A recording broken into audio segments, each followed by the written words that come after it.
Before there were rules, there was rhythm.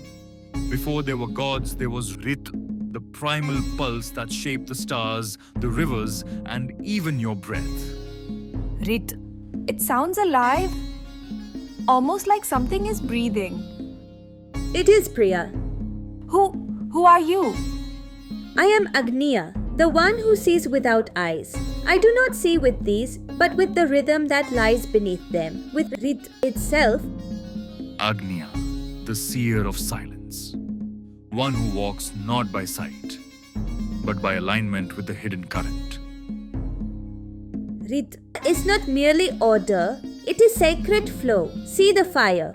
It rises. See the river. It bends. And you breathe, always in rhythm. Rit is in the way I walk? The way I speak? Yes, when aligned, every act becomes truth. But when misaligned, even the sweetest words become noise. In every flame that rises, in every river that bends, in every breath you take, Rit lives. Rit is not law like human law. It is law like gravity, unseen, eternal, always at work.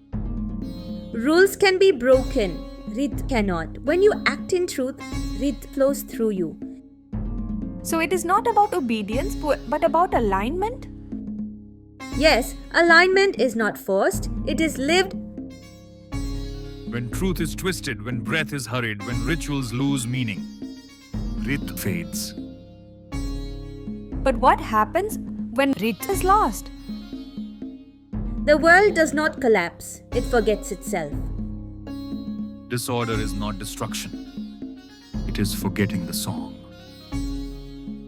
But Rit is never gone. It waits. It listens. One aligned breath and the cosmos listens back. I want to listen. I want to remember. And so the river flows again, when one soul remembers its rhythm.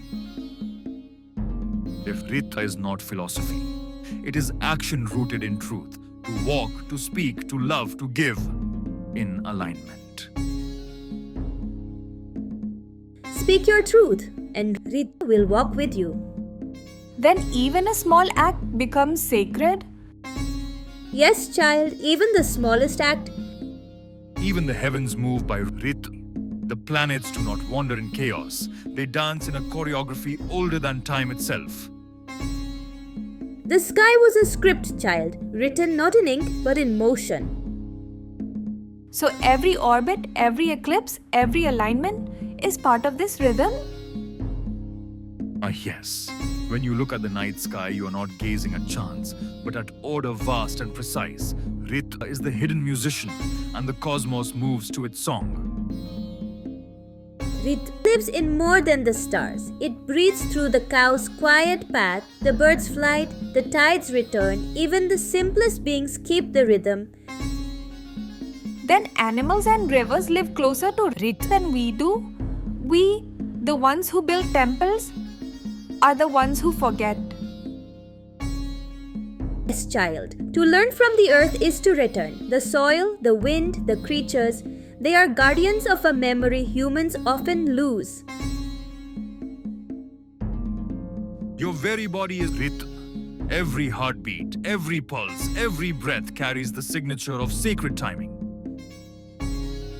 But when you fall out of rhythm, the body speaks first. Restlessness, fatigue, disease. These are not random. They are whispers, reminders of misalignment. So when I cannot sleep, when my thoughts race, when my breath is shallow, it is not only stress? Yes, Priya. The body is both a map and a messenger. Ritual is not empty repetition. It is return. A flame lit in stillness, a bell rung at dawn, a prayer whispered with care. These are not mere acts. They are doorways back into Rit. Even the smallest act, Adiyalit, rice offered to a bird, bridges the gap between forgetfulness and rhythm. Ritual reminds the soul what it already knows. Then rituals are not only for the gods, but for us? To remember the order we have lost?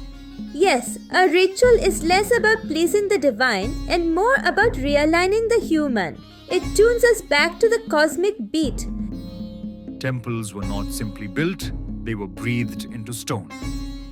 Every brick, every column, every sound within their walls was aligned to Rit. Stone remembers when placed in rhythm, a hall that echoes perfectly, a ray of sun that strikes the altar at solstice.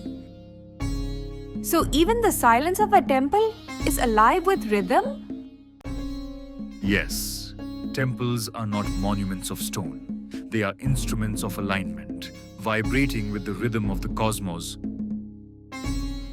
When the path of truth breaks from Rit, the world stumbles. A dancer falters, a ritual breaks, a word of anger shatters silence. Each misstep carries a shadow. Like cracks in the soil when the rains are late, or like a flame flickering when the wind grows restless. Pain is misalignment's shadow. It is not punishment, but a reminder. Then suffering is not divine wrath, it is simply forgetting the rhythm.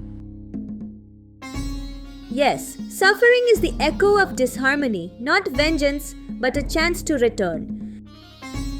To return is simple. Breathe, listen, realign. A single breath taken with awareness can bring you back to Rit.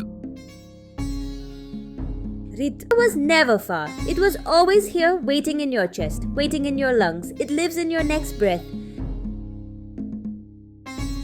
Then I only need to begin again, to breathe and to listen. Yes, Priya.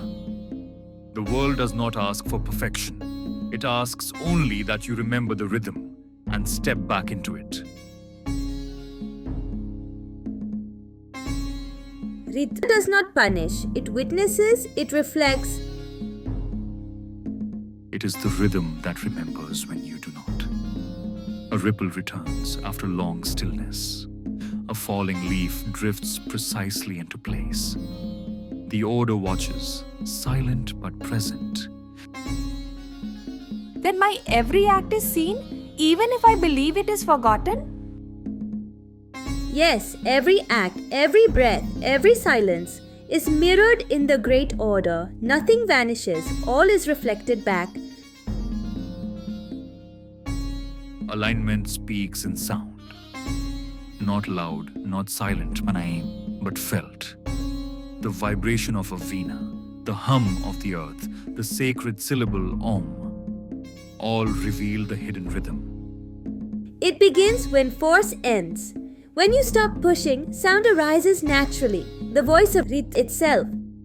So the universe is always singing, and I have simply not been listening? Yes, to hear is not to strain, it is to align. And then sound becomes light, rhythm becomes truth. Even silence is rhythm. It is the pause between notes, the breath between words, the space that completes the pattern. The pause is not emptiness, it is completion. Without silence, sound has no meaning. Then silence too is Rit. And if Rit is the rhythm, what is the dance?